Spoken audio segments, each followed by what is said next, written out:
The year was near the end of the 280s AC, and King's Landing sweltered under the unseasonably hot sun. The capital's muddied streets had begun to bake, releasing foul odors and sapping the strength of those forced to live crowded in ramshackle abodes. The Red Keep, towering above the dense sprawl, appeared vibrant in the afternoon light, although its walls confined a malice that had festered far too long. Olenna Tyrell, the sharp-witted matriarch of the Reach, found herself in these halls more frequently than she cared for, pretending courtesy when every fiber of her being bristled at the tyranny of the Iron Throne. She had arrived at the capital just after the rumors of Aerys II Targaryen's latest violent caprice. Whispers had spread among the lords and ladies that the king's cruelty had reached new heights, directed against any he deemed a threat.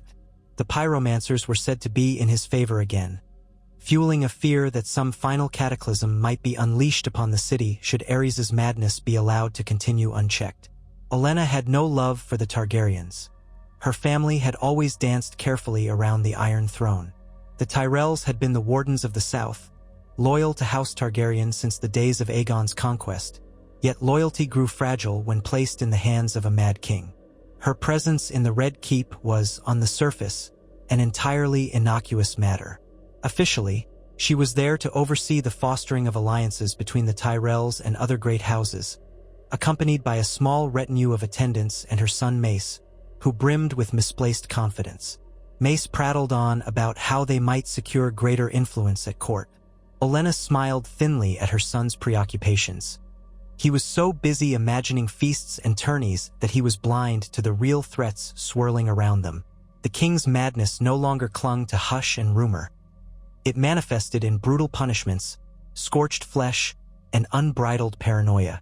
Olenna's own cunning had served House Tyrell well, from the betrothal negotiations she had once arranged, both for herself in her youth and for Mace, down to the smallest adjustments of alliances among lesser lords in the Reach. Over decades, she had refined her skill in the subtle game of words and courtesies that masked the knife's edge. But as she roamed the Red Keep's corridors, she understood that subtlety alone would never quell the threat of a mad king. Aerys was a disease gnawing at the realm, warping it, and she sensed that his ruinous mania might soon cast all 7 kingdoms into chaos. She had heard rumors that Rhaegar Targaryen, Prince of Dragonstone, felt a quiet desperation to return peace and stability to the realm. Rhaegar knew his father was lost to madness. That much was obvious to any who witnessed the king's outbursts. But Rhaegar's sense of honor and the Targaryen tradition of obedience kept him from open revolt. The prince's melodic voice still recalled old songs and the yearning for prophecy. Many whispered about the prince who was promised and the role he believed he might play. Olenna recognized in Rhaegar a thoughtful man, one who was haunted by the weight of prophecy, yes, but also by his father's failings. Through the hushed corridors of the Red Keep, Olenna stepped carefully, her cane's tap on the floor heralding her approach. She moved slowly but purposefully.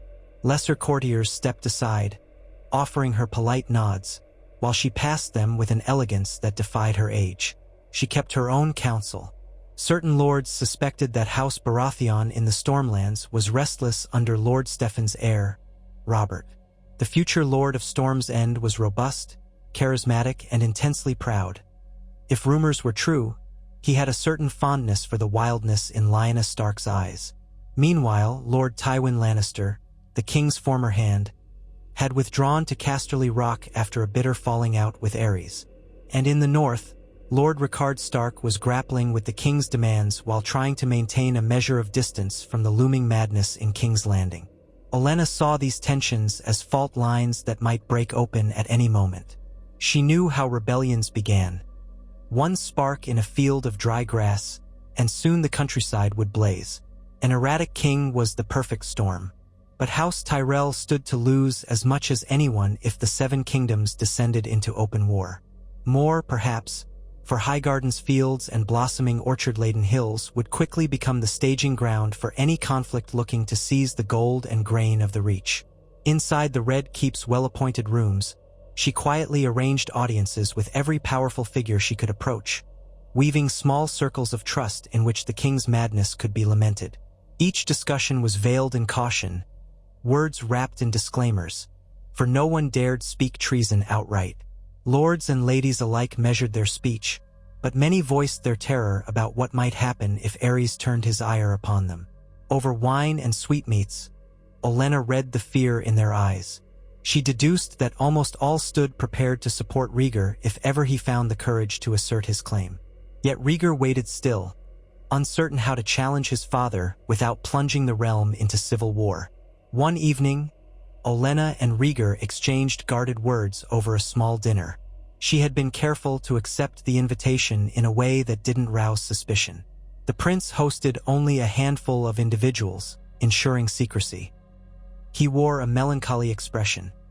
Rumors said he often played his silver-stringed harp in private, conjuring weeping ballads reminiscent of the doomed prince of old Valyria. But no harp played that evening. Instead, he wore a simple black tunic, his silver-gold hair brushed back, and those intense violet eyes so characteristic of House Targaryen. Olenna, leaning on her cane, offered only the smallest inclination of her head in deference to his station.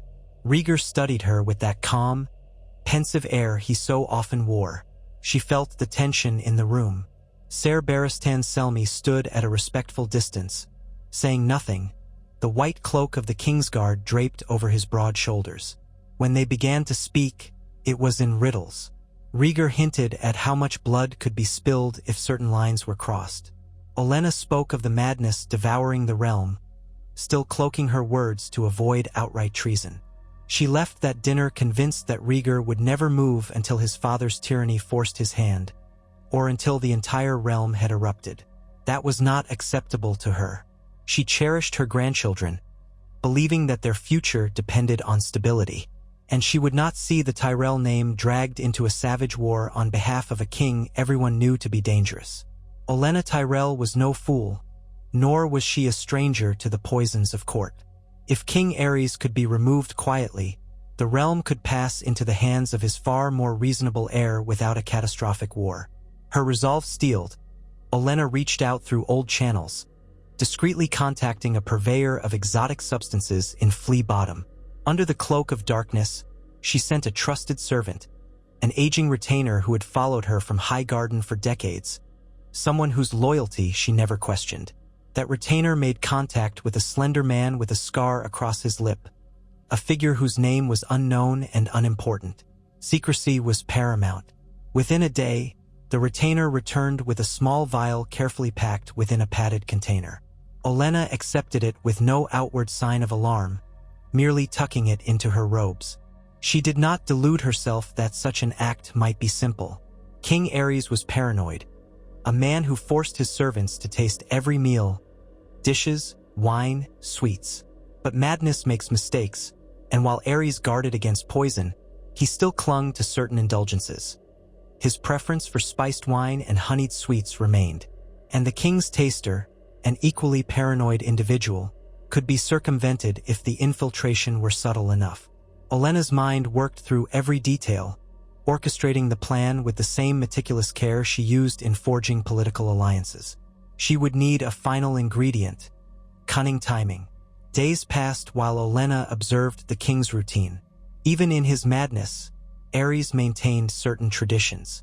One of them was that he took private suppers on those nights. He dismissed half his attendants and even occasionally his Kingsguard.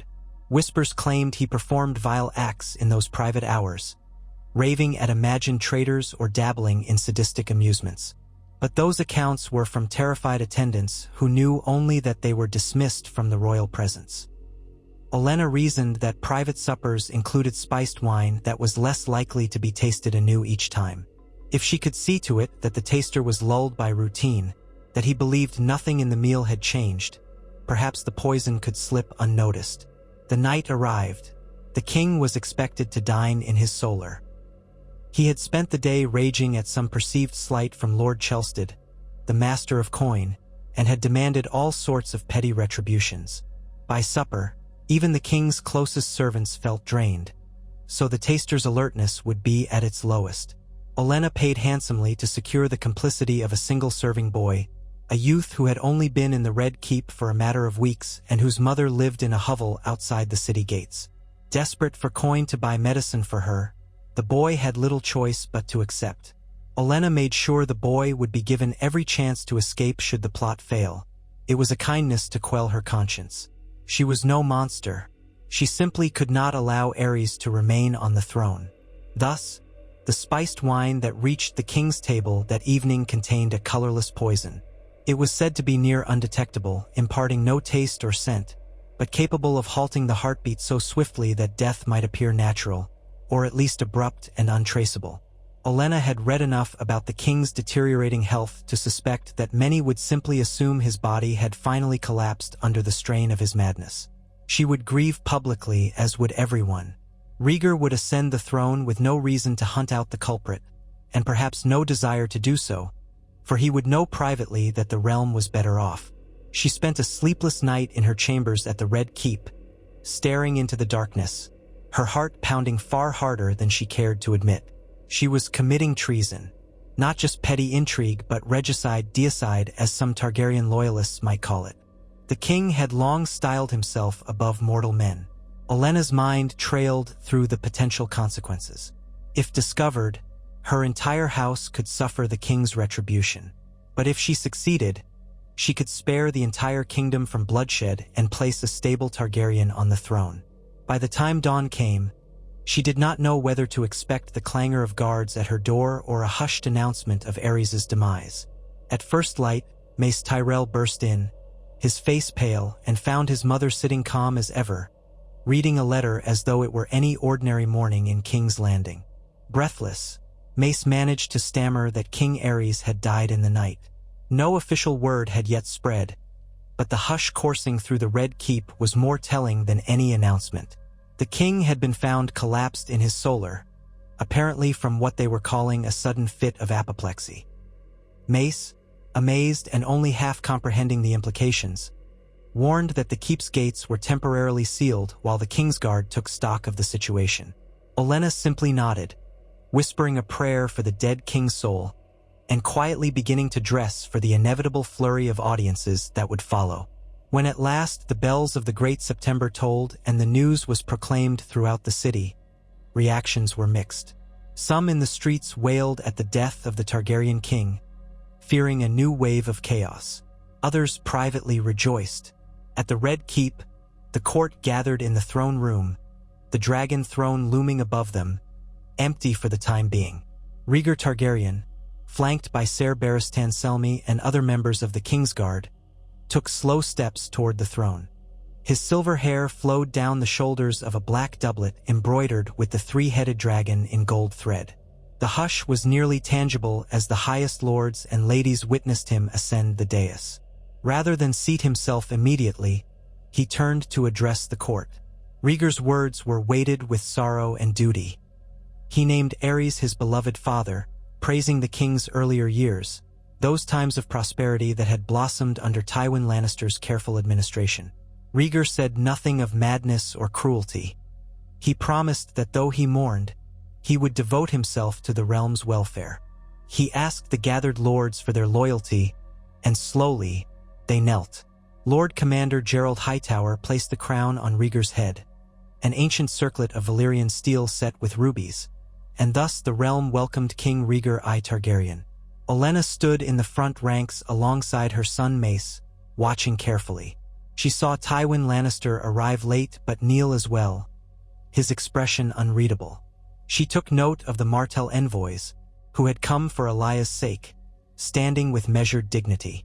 Elia Martell, queen consort now, stood near the dais, a quiet sadness in her dark eyes, though some might have glimpsed relief that the nightmares of Aerys' reign were behind them. At that moment, the entire realm felt the weight of possibility shift. In the ensuing weeks, the most urgent question was the cause of the king's death. Pyromancers whispered that no trace of poison had been found. The court's healers declared it a natural collapse of the king's heart, perhaps exacerbated by his erratic humors. Those few who suspected foul play found no proof, only rumor, and the madness of the last Targaryen king served as a plausible reason for the abrupt end. Rhaegar did not press. Even if he suspected the truth, he understood that investigating too deeply might reveal more secrets than he cared to expose. The realm breathed a collective sigh of relief that the dreaded king was gone, and no calls for vengeance were raised. King Rhaegar's first official acts were measured and deliberate. He reinstated a great council in King's Landing, summoning powerful lords to advise him in reorganizing the governance of the realm. Tywin Lannister returned to take up his role as Hand of the King, albeit with cautious acceptance. Some were surprised that Rhaegar chose him, given the tensions that had long simmered between Tywin and Aerys. But Rhaegar understood that Tywin's administrative genius was unmatched, and the realm needed stability above all else. Tywin, hardened and proud, accepted the Hand's chain without outward show of emotion. Many suspected that behind closed doors he felt vindicated, the years of humiliation under Aerys now replaced by a new opportunity to shape the kingdom.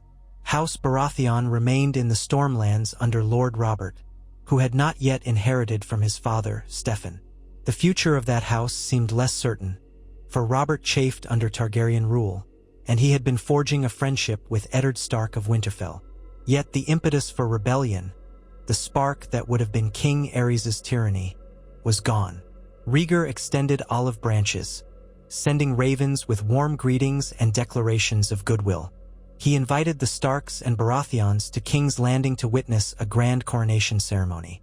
When the appointed day arrived, it was a lavish affair, though overshadowed by a sense of urgency to restore trust in the Iron Throne.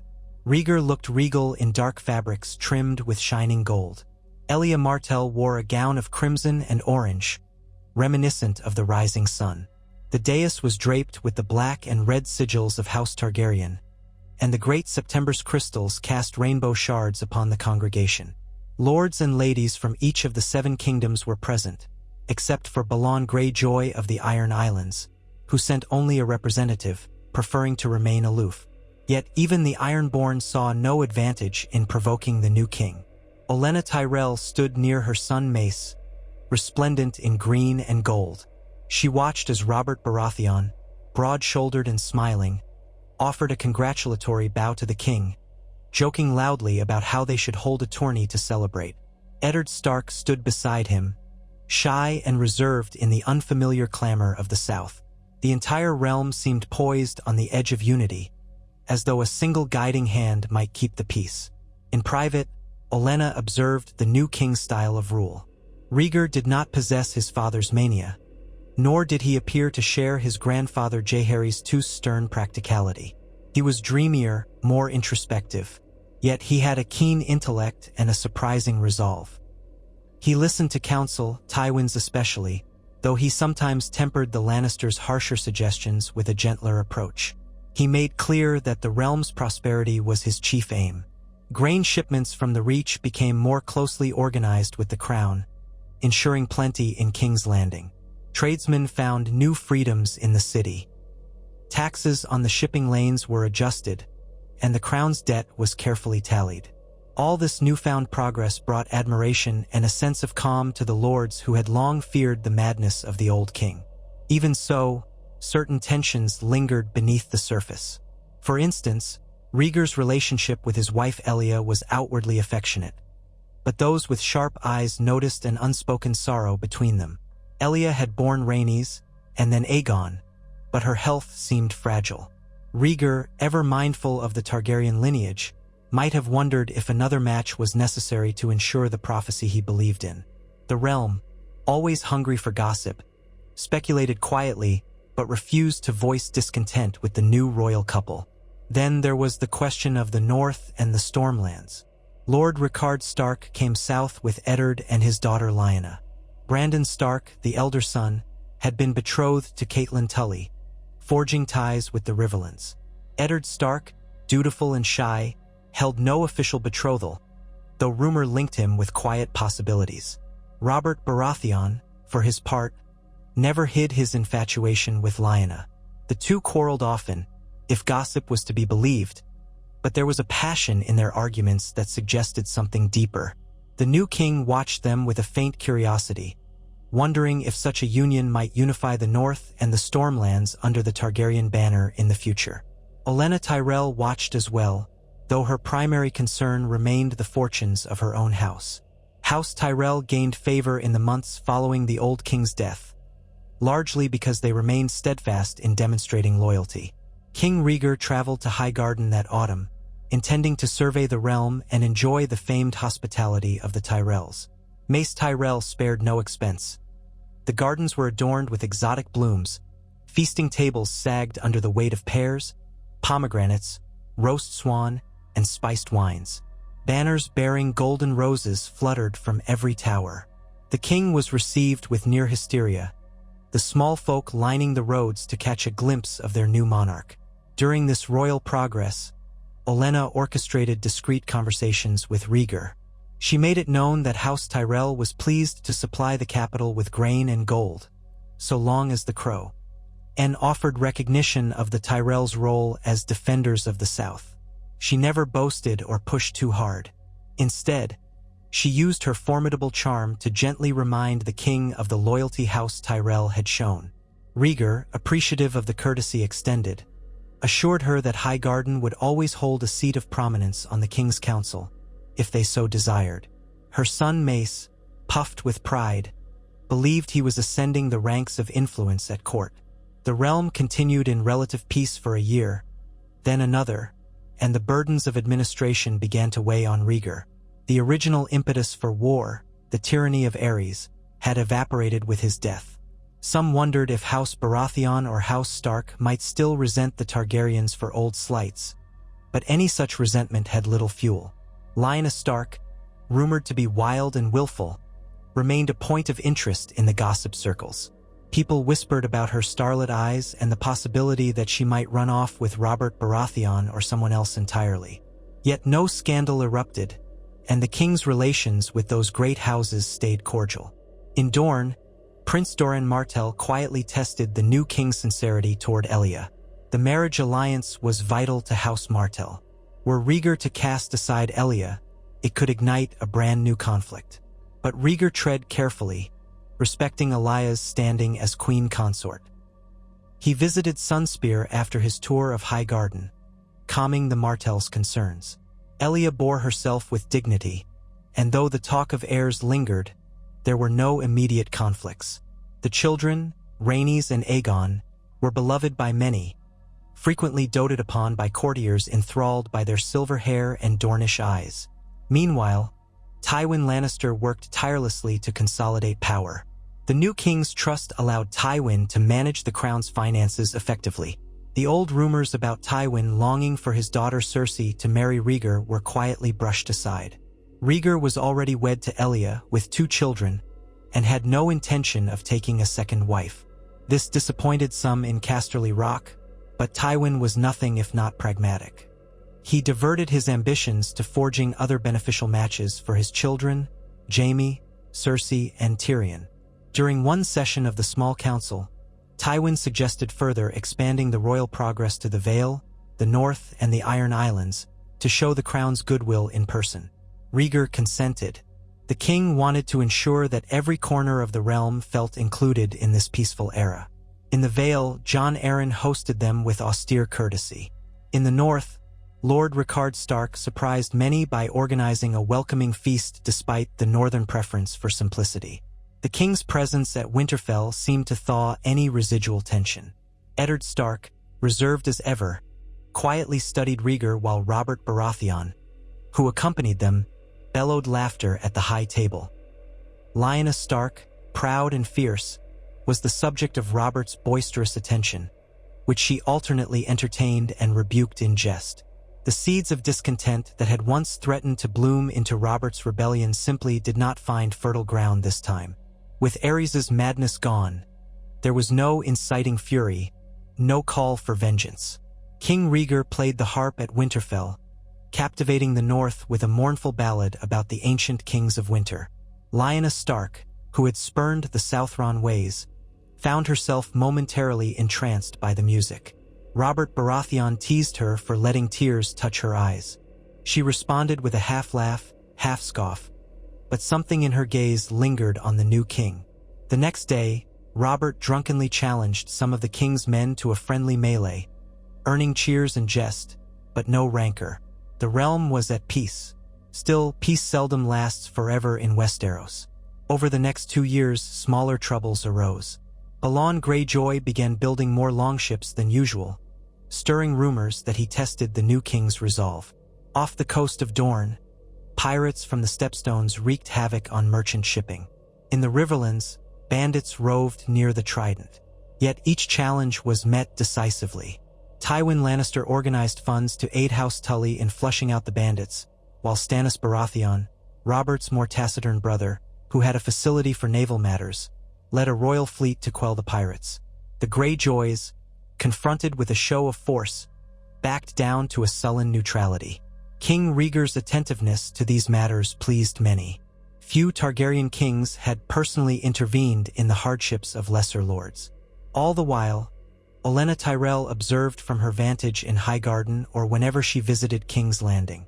She watched the new king settle into his reign with measured competence, and she saw no sign that Rhaegar suspected her role in his father's demise. Indeed, why should he? Plenty of souls had cause to wish Aerys dead. She was only the one who'd carried out the necessary deed. Sometimes she wondered if Varys, the master of whisperers, knew more than he let on. The spider had his webs everywhere, yet if he had deduced her culpability, he kept it to himself. Perhaps he too recognized the realm was better off. Olenna, for her part, never confessed to anyone. She watched from the shadows as her grandchildren, Loras and Marjorie, grew. She looked forward to forging good matches for them in a more stable realm. In time, the question of Rhaegar's personal life resurfaced. Elia Martell's health remained delicate. After the birth of Prince Aegon, the maesters advised against another pregnancy, warning that it might claim her life. Whispers spread that the king yearned for more children to fulfill some mystical prophecy. He spent more time studying the ancient scrolls in the Red Keep's library. At court, speculation ran rampant, but out of respect for Elia, the king took no mistress, nor a second wife. This was not Maegor the Cruel's time. Rhaegar seemed to accept the limitations of fate, though one could sense a longing in him when he heard the laughter of young children. Perhaps he felt the burden of ensuring the Targaryen dynasty's longevity. Amid these undercurrents, Lyanna Stark, now nearing her 18th name day, came to King's Landing under the escort of her older brother Brandon. They were present for a grand feast to celebrate the second anniversary of Rhaegar's coronation. Robert Baratheon, of course, attended, doggedly pursuing Lyanna's attention. Yet something in Lyanna's manner had changed since she last beheld King Rhaegar. She was quieter, more thoughtful, as if the memory of his harp's music in Winterfell had unsettled her. At the feast, Robert Baratheon grew jealous to see the king exchange a cordial dance with Lyanna. King Rhaegar, always polite, offered a quick, gentle courtesy, but those with discerning eyes spotted a flicker of unspoken tension. After all, the king was wed, and Lyanna was presumably betrothed, though no official announcement had been made. She was the daughter of House Stark, and Robert was not the only one to notice that the wolf maid's fierce spirit had something in common with Rhaegar's quiet intensity. All this might have led to scandal or confrontation, but the moment passed without real incident. The realm, after all, was stable, and no one seemed keen on disturbing that stability. Lyanna's father, Lord Rickard, was cordial with the king, lacking any impetus to challenge the throne. Robert might have been frustrated, but he found enough wine and camaraderie in the capital to distract him. Eddard Stark, meanwhile, grew uneasy at the rumors swirling around his sister and the king, but he remained loyal, trusting that Lyanna would do what was best for her future. In the end, the rumors fizzled out, overshadowed by the next bits of courtly drama. A minor dispute in the Vale and a quarrel over shipping tariffs in Old Town. Life in the Seven Kingdoms continued, marred only by small skirmishes or petty feuds. In Highgarden, Olenna Tyrell allowed herself moments of private reflection. She often strolled through rose-laden paths, remembering the day she secured the poison that changed the realm's fate. Some nights, that memory came with a pang of guilt. She had committed murder to safeguard the future. But each time she heard good reports of the realm's new stability, she reaffirmed that she had acted for the best.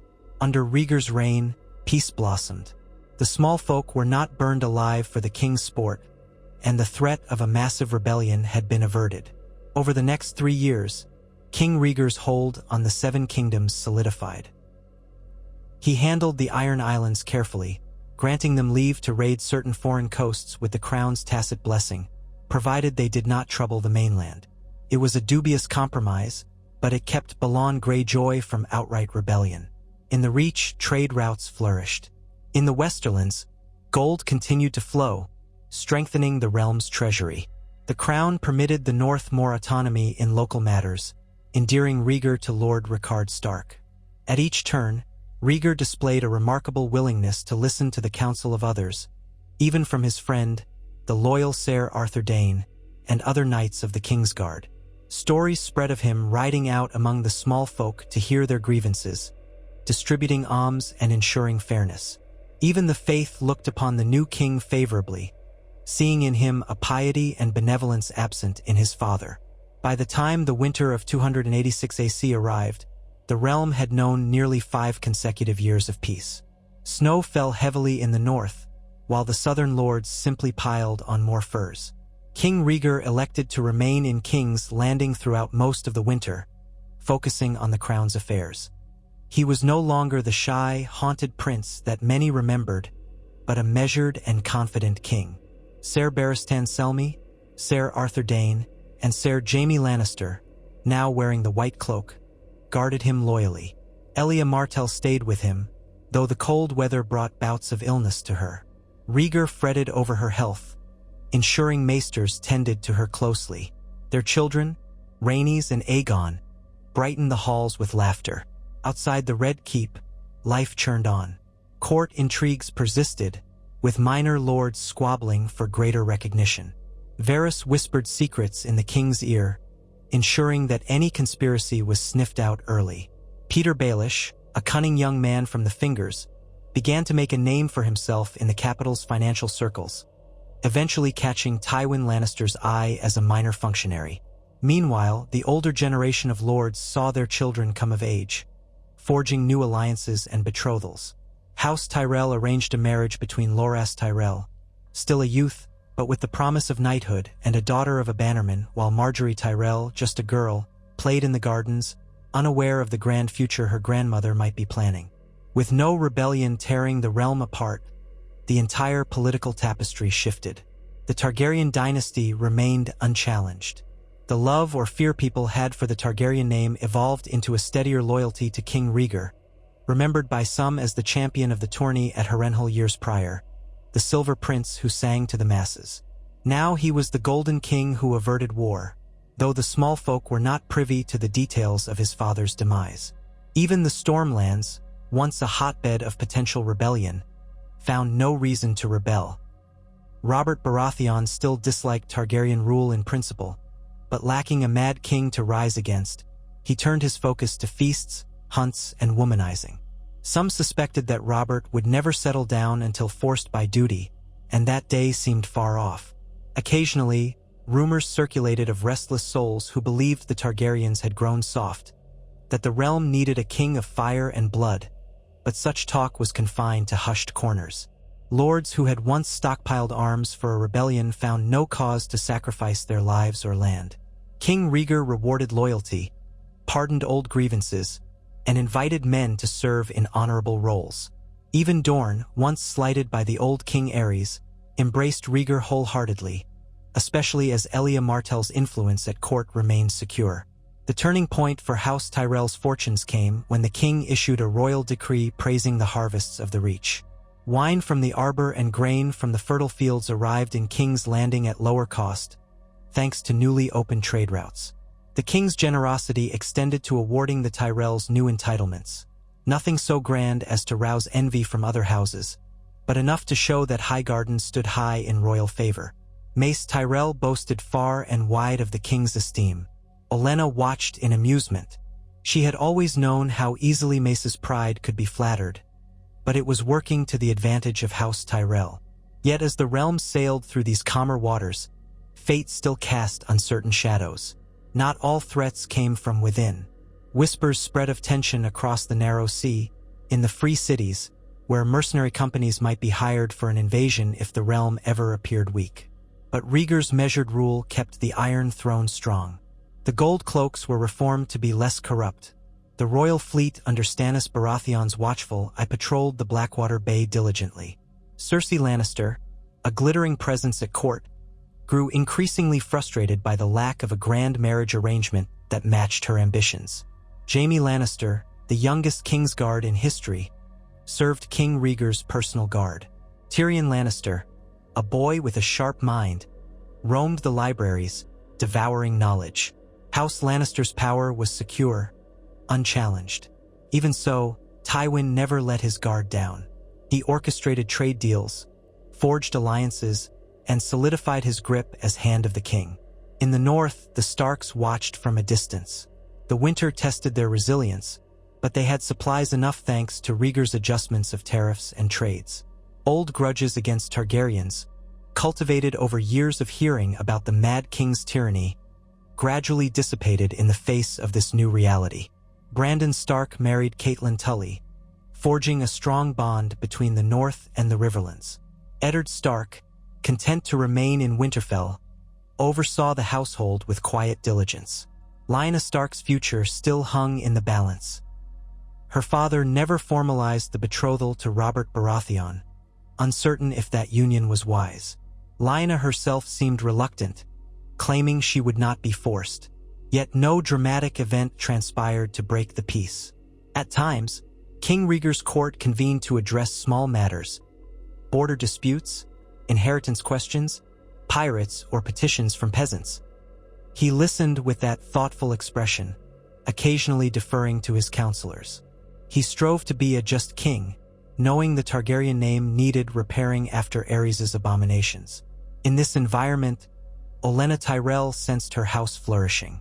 She spent more time between King's Landing and Highgarden, grooming Mace to be more adept at politics, a task that required all her wit, and guiding young Loras and Margaery as they grew. Whenever she glimpsed the king, her mind flickered back to that fateful night. The realm was free of Aerys' madness because of her single action. Any doubt she had was outweighed by the sight of a stable kingdom. As the years slipped by, approaching the 290s AC, an undercurrent of change rippled through King's Landing. The children were growing. Prince Aegon approached his 10th name day, while Princess Rhaenys blossomed into a graceful young girl. Margaery Tyrell neared the age where betrothals would be discussed. Loras Tyrell, squired under a renowned knight, gained early acclaim for his skill with the lance. House Martell pressed for a greater role in the governance of Dorne, which Rhaegar granted readily, strengthening ties with Elaya's kin. Meanwhile, Robert Baratheon remained unmarried, cycling through paramours and fathering rumors of bastards. Eddard Stark quietly shouldered responsibilities in Winterfell, loyal to the crown. In a domain so large, the seeds of trouble are inevitable. Ambitious lords who had hoped to carve out new territories during the chaos of a rebellion never got their chance. They began to conspire in the shadows, but lacking a figurehead, their plotting remained disjointed. If Aerys had lived, such men might have rallied behind Robert Baratheon or another charismatic leader, but with a stable Targaryen on the throne, few knights or small folk would risk open treason.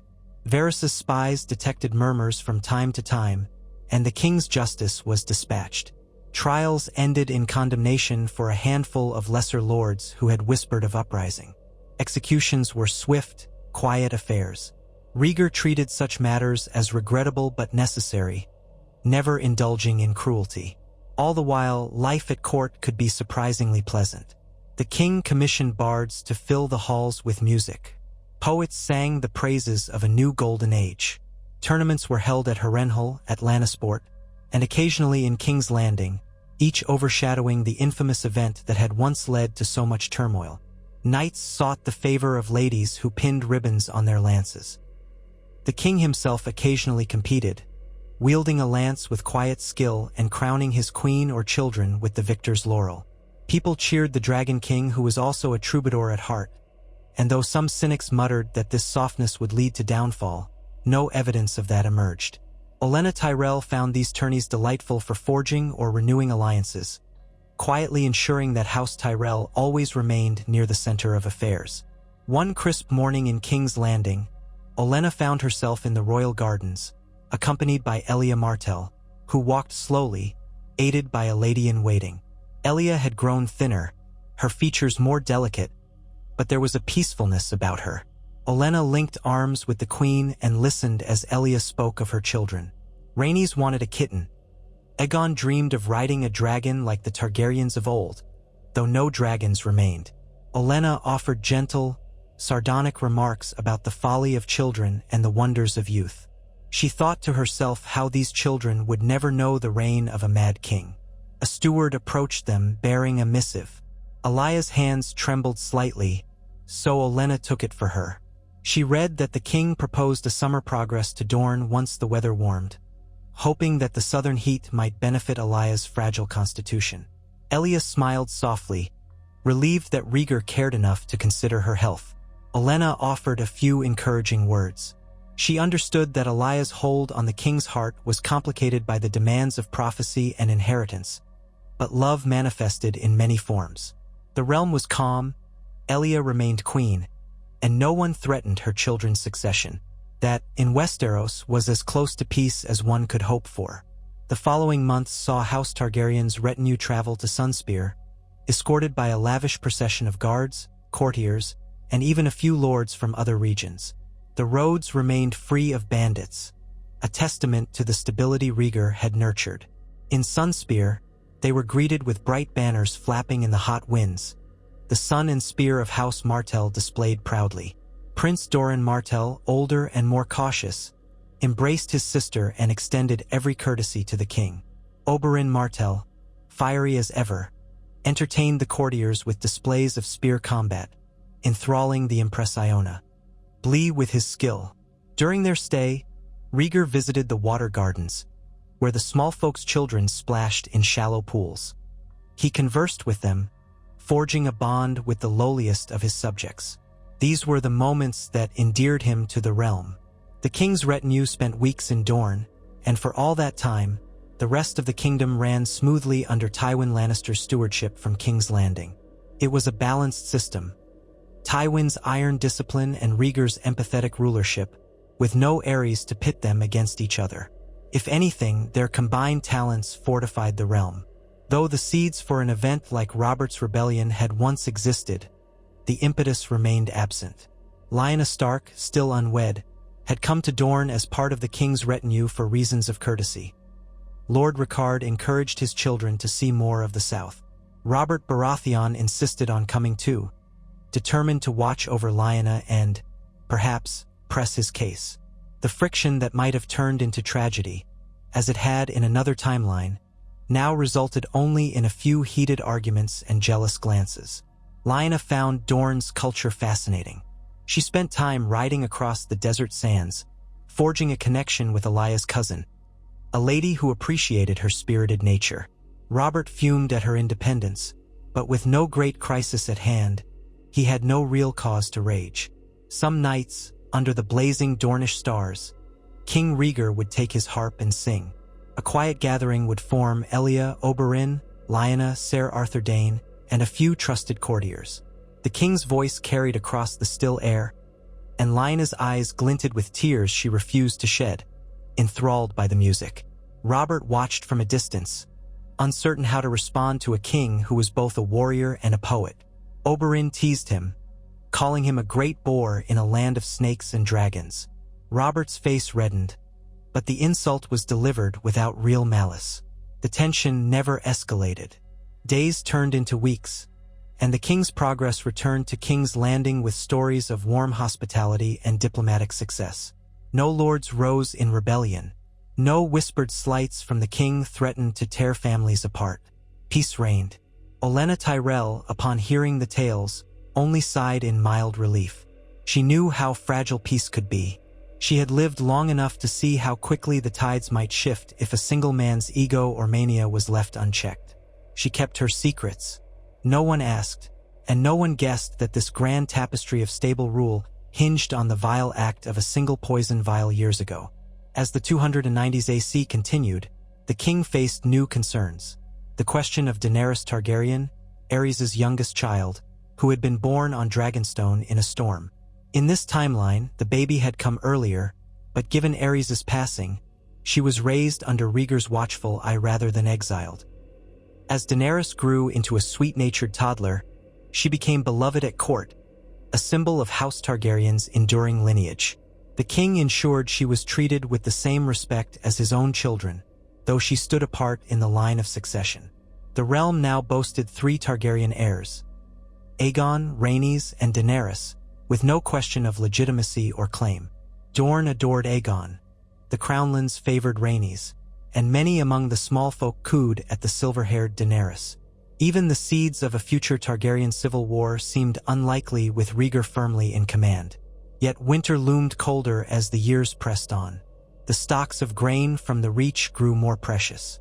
House Tyrell, confident in its position, aided the crown in distributing supplies to the colder northern regions.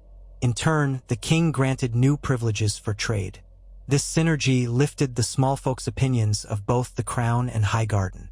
Indeed, within the walls of the Red Keep, some muttered that House Tyrell had practically become co-rulers. Mace Tyrell grew more pompous, strutting through the halls as if he were second only to Tywin Lannister in authority. Olenna admonished her son behind closed doors, warning him not to overstep, but she could not fully curb his pride. Fortunately, Mace's vanity lacked the edge of true ambition. He simply enjoyed being esteemed. Another quiet year passed, and rumors filtered in of Dothraki Khalasars roaming beyond the narrow sea. Some ships reported sighting them near Pentos. Tywin Lannister recommended vigilance, urging the king to keep a strong navy. Rhaegar listened, commissioning more warships. In that same year, Lord Rickard Stark passed peacefully in his sleep, leaving Brandon Stark as the new Lord of Winterfell. Brandon was a man of fiery passion, but tempered by years of stability under Rhaegar's rule. He maintained cordial relations with the crown. Eddard Stark, his younger brother, supported him loyally. At length, Robert Baratheon faced tragedy when Lord Steffon Baratheon died in a shipwreck returning from Essos. Robert became Lord of the Stormlands, and Stannis took over the newly built royal fleet. Robert's grief turned him more reckless for a time, but still no impetus existed to rebel. The king offered condolences, traveling to Storm's End to pay his respects. Robert welcomed him half-heartedly, wrestling with his own bitterness.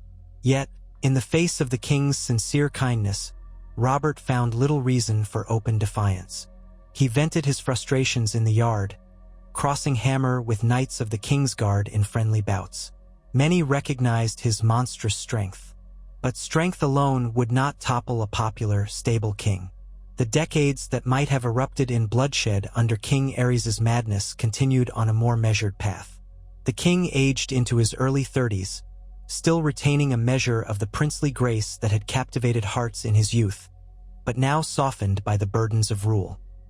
The tapestry of alliances he nurtured bound the 7 kingdoms together in an unprecedented era of calm. Conflicts flared occasionally. The Ironborn still tested boundaries. The Dornish marches still simmered with old grievances, but nothing escalated into a realm-wide war. All the while, Olenna Tyrell moved in the background, her eyes on the future. She had secured a safer world for her grandchildren. She felt a triumph in that, but also a sense of melancholy. The realm would never know how close it had come to a devastating rebellion, nor how a single poison vial had rewritten history. Sometimes, late at night, she wondered if the secret might haunt her in her final years. Would she confess on her deathbed? Or had she best remain silent for the sake of the peace she had helped forge? She observed how the king's children grew. Rhaenys learning to dance and sing, Aegon training with wooden swords in the yard, Daenerys toddling with a shy smile. They represented a new generation of Targaryens untouched by their father's madness. In them, Olenna saw a reflection of her own family's hope. She looked at Loras, already a skilled rider, and Marjorie, bright-eyed and quick-witted, and pictured the marriages that might unite these children someday. The entire realm was a web of possibilities, an interwoven pattern that she had gently nudged into place the night she delivered the poison to Aerys. When the final winter of the 290s AC came to an end, and spring breathed warmth across the continent, King Rhaegar announced a grand tourney at King's Landing to celebrate the realm's prosperity. Knights and lords from across the land gathered in the capital. The city thrummed with excitement. Merchants peddled wares, taverns spilled over with patrons, and banners in every hue rippled in the breeze. The king declared that the victor of the joust would be named the champion of the crown, a prestigious honor. Loras Tyrell, though young, was expected to compete. Robert Baratheon, unstoppable with his warhammer in the melee, boasted that none could best him. Jaime Lannister, a gleaming figure in Kingsguard white, joined for the glory of the tilt, even though his first duty remained the king's safety. Ser Barristan Selmy, older but still formidable, eyed the lists with measured calm. At the opening ceremony, King Rhaegar descended the steps of the throne to address the throng of competitors. His silver hair was touched with the faint lines of age now, but his face retained that regal composure. Beside him stood Elia Martell, pale but dignified, and their children. The cheers rang out, a roar of approval for the king who had brought stability. Behind them, the court was arrayed in splendor. Tywin Lannister with a stern gaze, Robert Baratheon smirking with restless energy, the graceful Stark siblings, Brandon, Eddard, and Lyanna, standing in modest finery, and Lady Olenna Tyrell in her green and gold robes, flanked by Mace and the rest of the Tyrell brood. When the king spoke, his voice carried across the field. He welcomed all participants, from highborn knights to free riders eager for glory. He dedicated the tourney to the memory of his father, King Aerys II, claiming that from dark times the realm had emerged into light, and that they must never forget their history or the fragility of peace. Olenna's lips twitched at the mention of Aerys, a flicker of irony in her eyes, but she maintained composure. The justs began. Ser Gregor Clegane, a massive knight from the Westerlands, broke lances with savage force.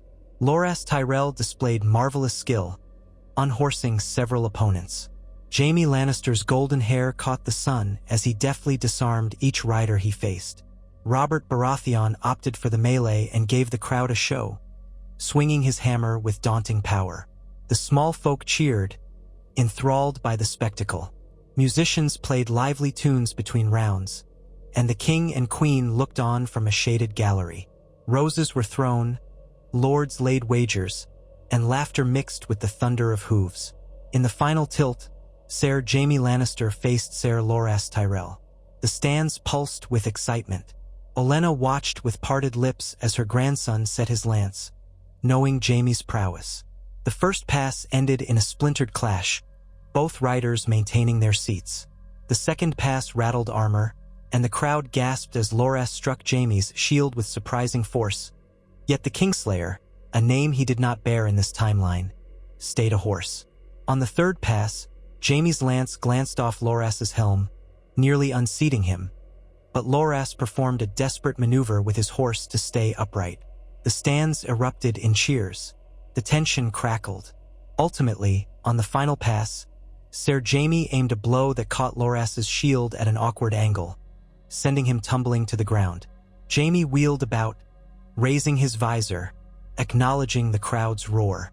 Loras, though defeated, had shown brilliant skill and earned the admiration of thousands. King Rhaegar stood, applauding their performance.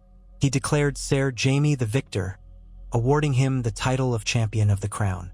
Jaime bowed, his face aglow with triumph and the praise of the assembled. Yet the king's gaze also acknowledged Ser Loras's valiant effort. Then came the awarding of the victor's laurel. Traditionally, the champion crowned a queen of love and beauty. Jaime, mindful of his white cloak's vows, hesitated. Gossip seized the moment, recalling how Prince Rhaegar had once crowned Lyanna Stark at Harrenhal in another life. But in this timeline, no such scandal had occurred. Jaime glanced towards Cersei, his twin, who stood among the ladies, radiant.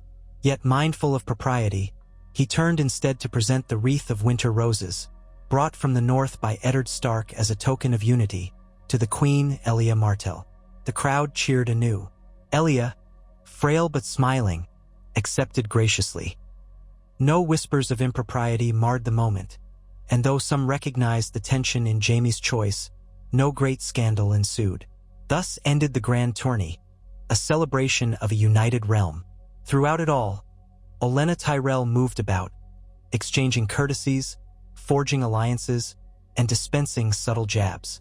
She knew that what the realm celebrated as a natural evolution from father to son had, in fact, been facilitated by her.